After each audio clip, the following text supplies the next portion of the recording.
Cette moto a presque 50 ans et aujourd'hui on va essayer de changer l'esthétique globale de la moto avec un peu de vinyle. Et n'hésite pas à t'abonner pour suivre l'évolution de cette moto et merci à Dragon et Nathan, les 2 derniers abonnés.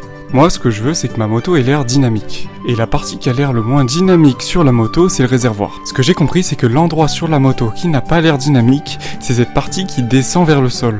Et du coup, aujourd'hui on va voir si avec un peu de vinyle, on peut pallier ce problème. Le vinyle que j'ai, c'est du vinyle chinois qui est vraiment la plus basse qualité. Et on va voir que ça suffit largement pour des petites retouches comme ça. Ce que je veux faire, c'est mettre du vinyle en suivant la ligne que propose le cache latéral, tout en camouflant la ligne descendante du réservoir. Le seul matériel nécessaire pour poser du vinyle, c'est un décapeur thermique. Donc je l'ai posé une première fois, mais c'était trop haut, c'était beaucoup trop haut. Ça prenait trop sur le réservoir, c'était pas bien aligné avec le cache.